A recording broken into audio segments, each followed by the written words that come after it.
Hey everybody, Greg McCoy here at Metroflex Gym in Plano, Texas, here for our Q&A video. We take questions through the Metroflex Gym of Plano Facebook and Twitter accounts.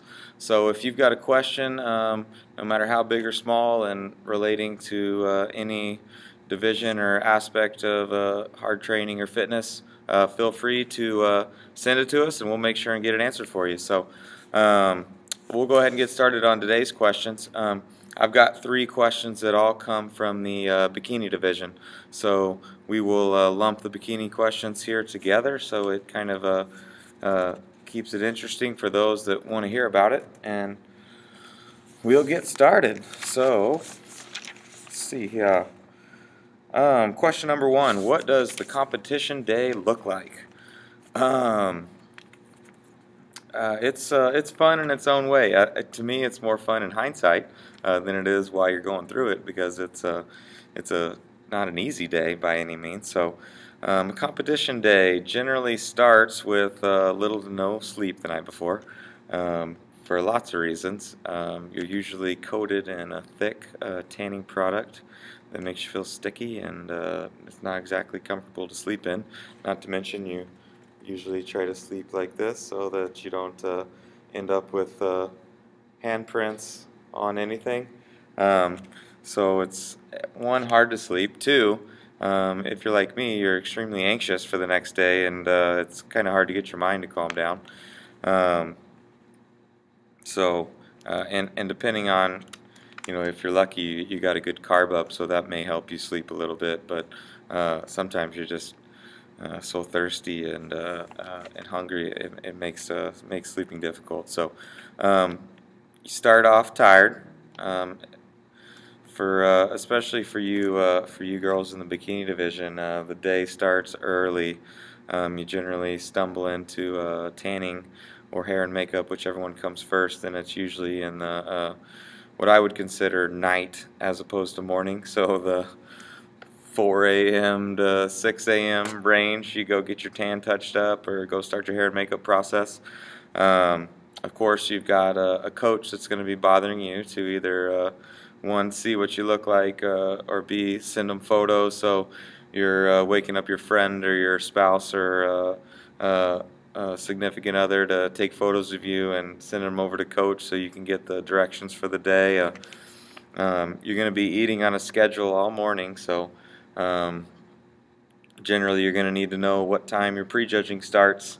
And you guys are lucky because you're the stars of the show, so you get to go last. So I'm being sarcastic because that means that you got a lot of waiting to do once you've done all of your early morning stuff and checked in, that you get to sit around. So you're eating on a schedule, usually 2 or 3 meals before you get on stage. Hopefully some rice cakes and peanut butter, which is always a treat at the end of a diet. You got to check in and get your number. You probably already did the height classes the night before, so you're really just saying that you're here and you're ready to rock, and they try to get all you guys corralled into one place. Once you're checked in, it's just a waiting game. So like I said, you guys are lucky enough to go last, so they're going to get everybody else out of the way, and you're going to be chilling backstage and your beautiful hair and makeup get up, waiting to go do your thing.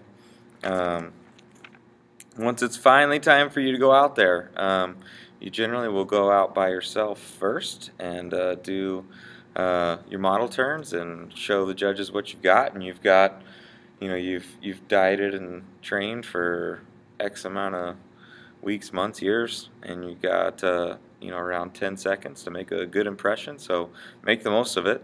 And then after you've made your little solo appearance, they'll bring everybody out and they'll do some basic comparisons.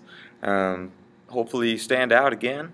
After they've kind of compared some of you guys, generally it's in numerical order at this point, they'll put everybody back, and this is the moment of the show. So everyone's been compared, the judges have seen everybody, they kind of start to pick out who they like and who needs to be standing next to each other, and then it comes the real crunch time of the show, and that is the call-outs. So You can tell a lot about what the judges are thinking by the call-outs.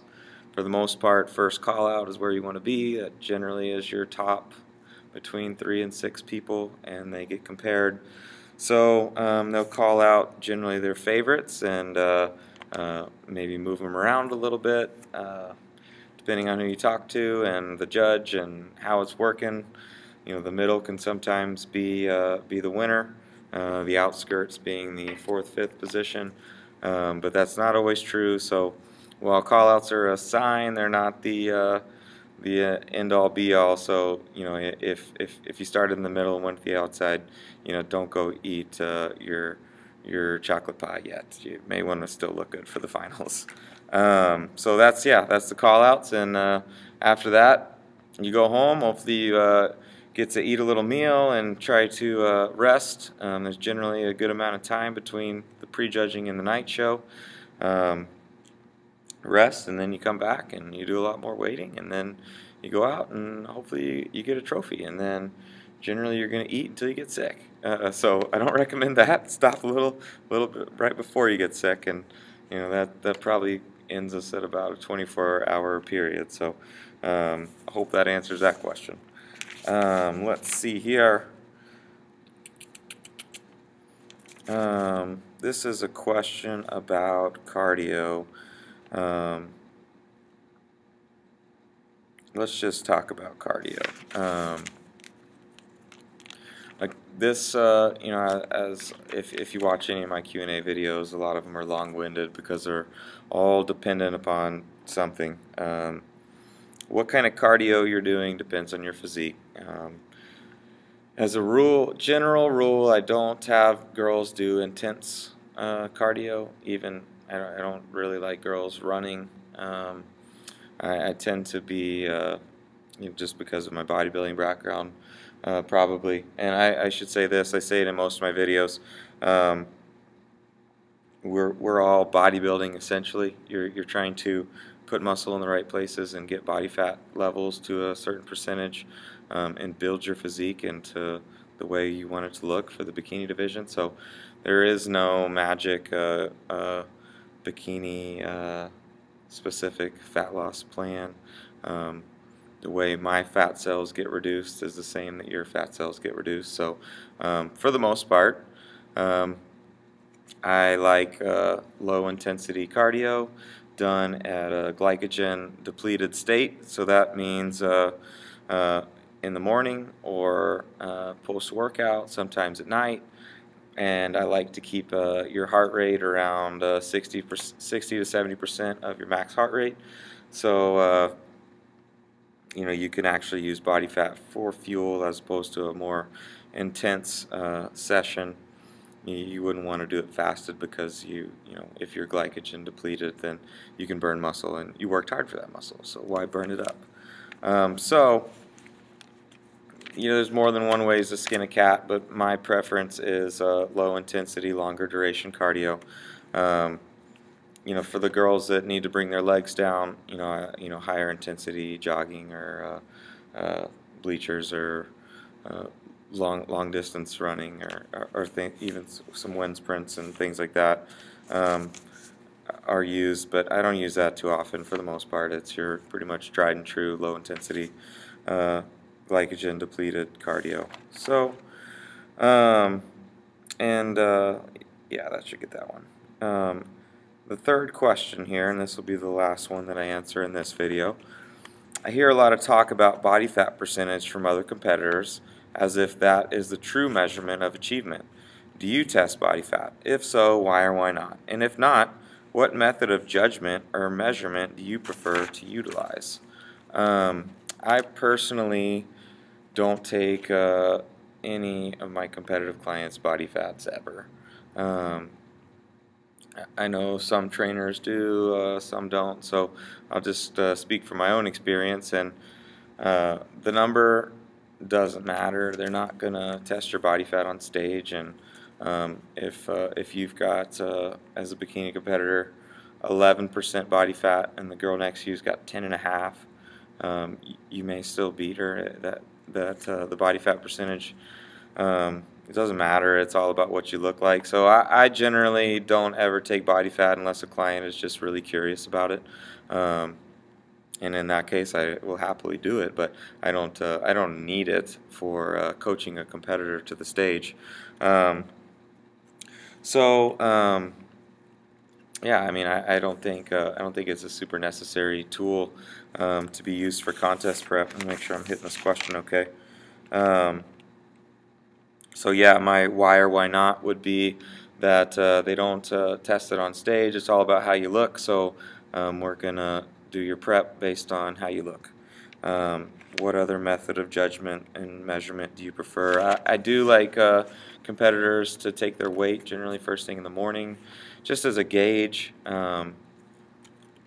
You know, it's always going to fluctuate, and unfortunately, I hate to make girls weigh because you guys put way too much thought into it, and you can be doing everything right, and you know, for whatever reason, your water retention is a little higher that day, and you know your whole day is shot because the scale went up a pound and your carbs are low. So, you know, it's a gauge, and it's by no means a super important gauge. You know, I generally just use it to see if there's a big swing either way. Like, why did you gain 10 pounds?